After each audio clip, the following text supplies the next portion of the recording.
नमस्कार दोस्तों, मैं पीयूष सुंदरियाल और आज आप सुनेंगे श्री रामधारी सिंह दिनकर जी की बहुत ही प्रसिद्ध रचना जिसका शीर्षक है रह जाता कोई अर्थ नहीं। तो आइए सुनते हैं। नित जीवन के संघर्षों से जब टूट चुका हो अंतर्मन, तब सुख के मिले समंदर का रह जाता कोई अर्थ नहीं, रह जाता कोई अर्थ नहीं। जब फसल सूख कर जल के बिन तिनका तिनका बन गिर जाए, जब फसल सूख कर जल के बिन तिनका तिनका बन गिर जाए, फिर होने वाली वर्षा का रह जाता कोई अर्थ नहीं।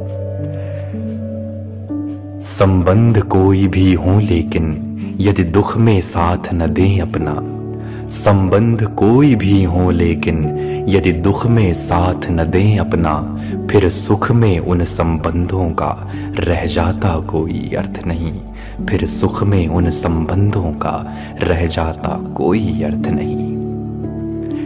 छोटी छोटी खुशियों के क्षण निकले जाते हैं रोज यहाँ, छोटी छोटी खुशियों के क्षण निकले जाते हैं रोज यहाँ, फिर सुख की नित्य प्रतीक्षा का रह जाता कोई अर्थ नहीं।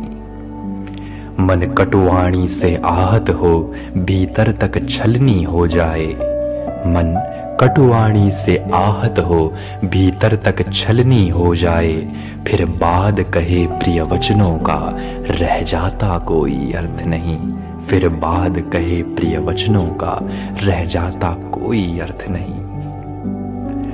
सुख साधन चाहें जितने हो पर काया रोगों का घर हो, सुख साधन चाहें जितने हो पर काया रोगों का घर हो, फिर उन अनगिनत सुविधाओं का रह जाता कोई अर्थ नहीं, फिर उन अनगिनत सुविधाओं का रह जाता कोई अर्थ नहीं।